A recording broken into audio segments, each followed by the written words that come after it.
All right, all right. Hello, everybody. It is me, Marquise G, and we are back for another episode of G's Gems, where we're talking everything career, reality, and motivation, and of course, sprinkling some gems along the way. I'm back with my guy Tyrus behind the camera. Wave hi. Hey, okay. And we are back for another episode. So this month is my birthday month. Yay. We'll put some confetti or something here. I don't know. Okay, boom. But yes, so November is my birthday month. My birthday is November 27th. So if you want to drop me a gift, I will put all that information in the bio. No, but I'm really big on birthdays. I really, really love birthdays. It is a celebration of life, you know, while you're still here Earthside. So I take birthdays very seriously. However, this year, my birthday has been a very big struggle for me. I will be 26 this year. And last year when I turned 25, it was just a really, I don't know, like an eerie feeling a little bit. You know, everybody says when you turn 25, you're a quarter of a century, and a lot of people like to talk about, especially in the Black community or the Black male community specifically, a lot of people don't make it past 25. But also being 25, it kind of gets you over that hump of like your 20s, preparing for your 30s. And I just don't feel prepared to be 30 yet. And I know I still have like 4 years, but the way time is flying, 30 it's coming really fast. So 25 has been a very, very interesting year for me. A lot has been going on, but definitely in terms of like just reflection and thinking about where I'm going and what I'm doing, it's been really heavy. I tell people all the time, I have a quarter life crisis at least once a week. And I'm not joking. Like I really am always in deep contemplation about something, or, you know, am I prepared for this, or I don't know, just a lot of things. So what I wanted to do for these next couple of episodes during the month of November is really talk about some of the things that, you know, have been deep points of reflection for me, or really just things I've learned along the way this past year as I prepare to go into a new year of life. And I feel really a new phase of life. I know people say, you know, new year, new me, or whatever the case may be, but I do feel like every year that you get to, you know, advance into the next portion of your life, you know, you should be moving in a certain way. And so now I feel like I'm at this pivotal moment where I am really, I'm still setting the foundation for my life a little bit, but I'm kind of leveling up off the foundation a little bit. So I just wanted to take you guys through some of the lessons that I've learned as I prepare to go into this next year. So the first topic we'll start with is doing things alone. And what I mean by doing things alone is really being comfortable, not just by yourself, because it's easy to say like, oh, I love being alone, or I'm a loner, or I like my space, I like this, which all those things are definitely true. But what I mean about being alone is truly being comfortable being alone in your most vulnerable moments, not relying on other people or things to comfort you in the times where you just want to forget about all your problems, all these different things, just doing things alone. And I would say this really started for me back in 2019. So if you guys had started watching my YouTube channel when I first started it, I started it really as a kind of almost like a diary or a way for my family to keep up to date with me when I moved out of the country to the Dominican Republic. And so that was really my first experience of truly having to do life alone. At that point, I had never lived by myself. I had never, definitely never lived in another country by myself. I had never gone to another country by myself, really, or anything like that. So I was there for 6 months, and the first probably month and a half, 2 months, I really didn't do anything. Like I would just stay in my hotel room, and that was kind of it. I was definitely grateful and blessed to be there, but it was definitely very scary to be there by myself. After a couple of months, a few friends that were working in the program that I was in, they came, and I eventually started to go out more and do more activities.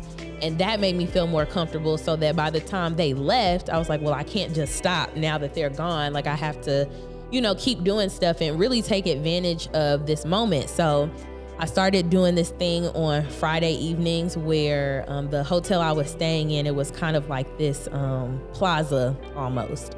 So connected to the plaza on the lower level, there were a couple of restaurants and a movie theater. So on the weekends, either between Friday, Saturday, or Sunday, I would go to the movies by myself. And yes, they were in English. And I would go to the movies, and then I would go to TGI Fridays. There was a TGI Fridays, and I'm telling you, it was way better than being here. I'm not gonna lie to you, but I would go to the movies by myself, and I would go to TGI Fridays. And it got to a point where I really looked forward to doing that. And you could say it was maybe like my self-care or, whatever you want to think about it. But for me, it was a big deal because I feel like now a lot of people talk about dating yourself and spending that quality time with yourself. But a lot of the times we say these things and really don't know how to put them into practice. And that's why I tell people a lot of the time, self-care is really what you make it. It's really about a feeling, not the activity. So self-care for some most of the time for me, my self-care is taking a nap because I don't get a lot of good quality sleep. So taking a nap and being able to recharge myself in that way is self-care. But at this time, going to the movies, taking myself to dinner, like it was very, cathartic for me or therapeutic, however you want to think about it. And I'm not going to lie, the first couple of times, the movies wasn't too bad because you're in the dark. Somebody's looking at you, they're the weirdos, not you, But going to a public restaurant, mind you, I'm American. I am in another country. I'm by myself. I speak Spanish, but, for the most part, my everyday language is English. So I'm already in so many words alone in this other place by myself. So to put myself in a restaurant full of people by myself was definitely a different experience. And I'm like, I don't know what to do. Do I watch something on my phone? Do I just sit here and eat? Do I read a book? Do I journal? I don't know. So the first couple of times it was very awkward. But then when I realized that the pressure that I was feeling was coming from myself, like there could have been a person staring at me or whatever. Cause I feel like when I go out and I see somebody sitting by themselves, I'm like, I wonder are they just here because they want to be or, whatever the case may be. But yet and still I tell myself that's none of my business. So if somebody is watching me, that's none of their business why I'm sitting there. If they really want to know, they can approach me and ask. But other than that, that's none of their business. So having that experience in DR, when I came back home, of course, it was the pandemic was starting.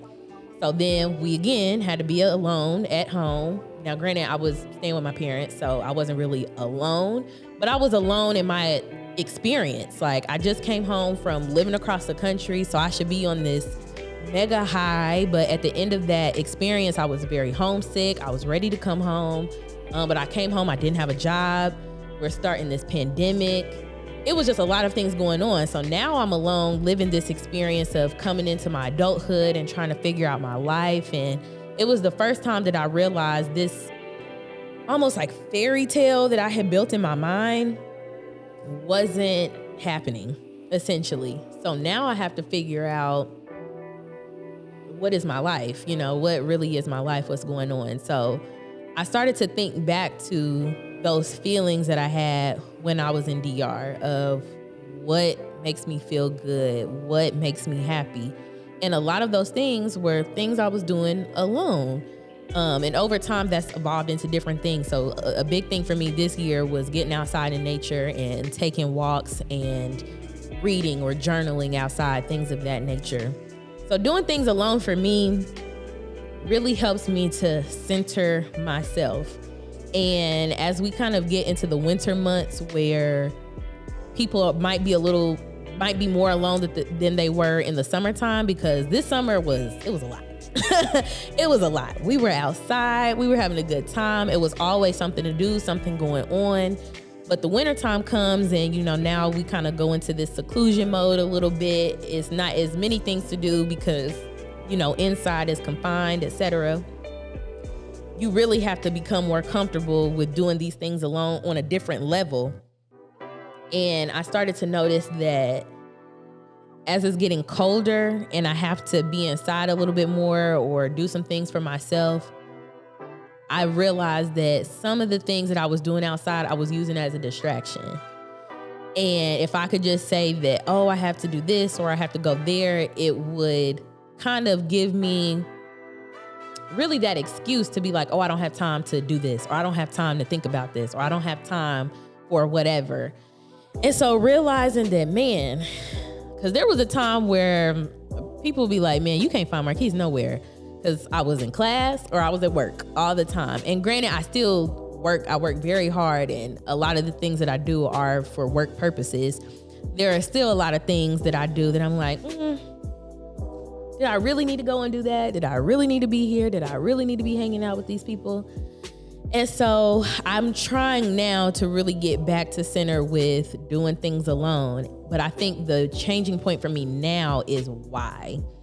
And I think for me, doing things alone right now, it's a little bit scary because the people that I have in my life now have met me at a different point in time.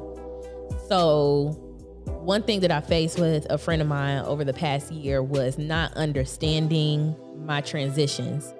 And I think for a lot of people in general, when you're growing, when you're evolving and you go through these transition states, and I think now we're starting to hear it a little bit more, is that you have to be uncomfortable with, you have to become more comfortable with being uncomfortable.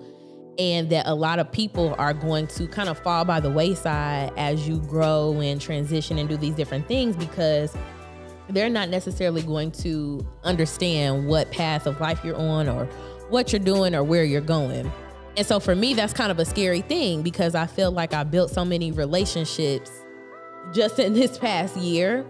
And so to have to explain to people that, okay, now I'm about to step away or, kind of disappear in a sense. I have this thing called obligation guilt, where I feel that if I step away from people in a certain capacity, or if I say, oh no, I can't do this or I can't do that, that is going to offend people or make people upset or feel like they can't ever call me. I'm like, no, that's not the case.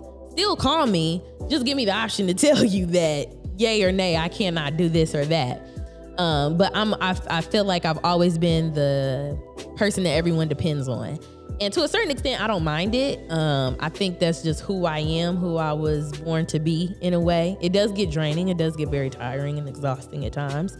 But I only do it for the people that I truly care about and the people that I truly love. So as exhausting as it can be, I know that at the end of the day that these are people that if I was on bad times and I was on down times, they would return the favor. But now being at a point where I'm really trying to get to a certain level and trying to do certain things is going to require a lot more focus from me to hunker down in a sense to get things together. So doing things alone is going to be very, very big for me. I've been trying to transition myself back into that mode. I haven't gotten a lot of free time this year just because of how things have gone for my business, for my social life, things of that nature. So I'm really looking forward to taking advantage of this winter time and getting back to doing things alone. And at first I was a little bit fearful because of, like seasonal depression and all those things. I do, encounter that. And for some reason, I just feel like this winter is going to be it's going to hit a little bit harder than other years. So I'm really trying to get ahead of the curve before, it kind of takes me down the wrong path. But at the same time, I think it's just convincing myself that it's okay. People that are meant to be there for you will be there for you. If people can't handle it, then they're not supposed to be on this journey with you or a part of your journey anymore. And as hard as it seems, I'm very much so a rationalization type person. And once you can kind of start to rationalize these things and realize that it's never my intent to harm anybody, to offend anybody, to make anyone upset. This is genuinely for me, and making myself better is going to make me better for other people, So once you think about things like that, it can make it a little bit easier. So I challenge you to become more okay with really doing things alone in general, but definitely the seasons where you really have to be 100% alone. And you'll feel it, you'll know when it's necessary, because you'll feel like you're not moving anywhere, you're stagnant, you're very unsatisfied. You're just very unsatisfied with a lot of things. Not only is it a point of being alone, but it's a point of reflection for you to get back to center and realize, okay, what is my plan? Because a lot of the times we think that we have a plan, we get to the place, and that's it. No, you got to that place. Now you got to get another plan to get to the next place and another plan to get to a place after that. So I think that it's okay to be alone. It's more challenging than other times. And even when you could have the closest of friends, the best significant other, even in those moments, you still have to find periods of being completely alone. So that is one big lesson that I've learned this year as I approach 26. That still sounds very weird just coming out of my mouth. I'm probably gonna say I'm 25 for another year, but I think more than anything, being alone, it's a great, even just driving sometimes, driving by myself, like I don't even turn on the music half the time in my car. Like I'm just driving in silence. I don't know if that's an old person thing or not, but driving in silence, yeah, it's peaceful. It's just very peaceful. Especially like for me, I have a lot of thoughts in my head sometimes. So sometimes it's just where I just let everything come out of my head, or I'm just thinking stuff through because I have no other. Now you got to be careful because I'll get in the zone and forget where I'm at. But even that, just finding even the smallest moments to just regain your sanity and figure some stuff out, it really helps. So I hope this is helpful. I don't know. Maybe it's some other. I'm a Sagittarius, by the way. So hopefully some other Sagittarii. Is that a word? I might have just made that up. Whatever you are. If your birthday's in November, I hope that we're on the same journey a little bit. Probably not, because our journeys are different. But that's one thing that I've learned. The next couple episodes, we're going to talk about some other things that I've learned. But definitely, if this resonated with you, let me know in the comments. Once again, we are in the Melly showroom. So shout out to Monty Matuka for allowing us to consume his space to shoot this episode. Shout out to Tyrus. Tyrus get me together back there. And yeah, we will see you next time. Bye.